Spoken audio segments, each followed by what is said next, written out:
Well, the arrest and detainment of Columbia University graduate Mahmoud Khalil is raising questions about First Amendment rights.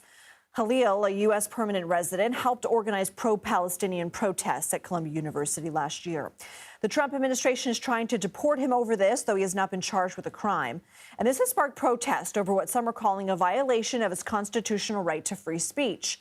It comes amid a new survey released Monday by the Future of Free Speech that tracked global attitudes to allow controversial speech, criticism of the government, media freedom, and an open internet.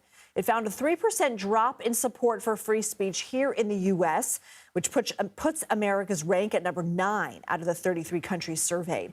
Here to break down this report is Jacob Mchangama, the executive director of the Future of Free Speech organization. So let's talk about that 3% drop in support for free speech since 2021, the largest in the study along with Japan and Israel.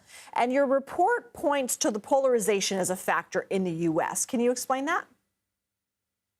Yeah, so thanks for having me on. So I think what we're seeing is that a lot of Americans say that they like free speech, but for more and more Americans, that support comes with an asterisk and fine print that really says, well, only speech that I agree with. So what we're seeing is that fewer Americans are willing to allow statements that offend minority groups, is insulting to religion, insulting to the national flag, and even statements in favor of same-sex marriage. And of course, the real way to gauge support for free speech is to ask whether people support controversial statements. And unfortunately, from the point of view of the First Amendment, we see that America has experienced this drop and has dropped down to 9th place among 33 countries surveyed. So correct me if I'm wrong, but then is it sort of the same as saying that the tolerance for controversial speech has gone down?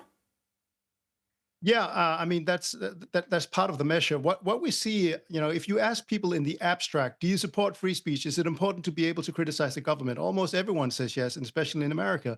But then when you break it down to sort of more controversial speech, you see that people's attitudes differ a lot, and you see political polarization play a role. So, for instance, if you ask people that voted for Trump in the last election whether you should be allowed to say things that are offensive to minority groups, you see a higher support for that than among Harris voters. Whereas Harris voters might be more. There might be other topics where where it's vice versa. So those are the ways that this lack of support for free speech manifests itself. Interestingly, you also looked at perceived changes in the ability to speak freely. And in the U.S., responders said they felt their ability to speak freely had gotten slightly worse. What do you attribute that to? Yeah.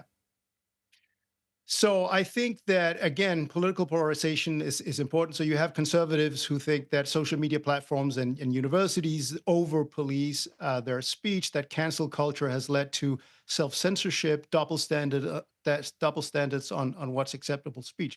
On the other hand, I think as a response to cancel culture, many Republican states have adopted these laws that target speech, what's permissible to say at universities, for instance, on issues like race and gender, that might lead liberals to be more afraid about what they can say. And of course, we're now seeing the current administration targeting the media, targeting protests, and so on. So that is probably one of the driving factors for why people feel that they are less confident in saying things that they were before.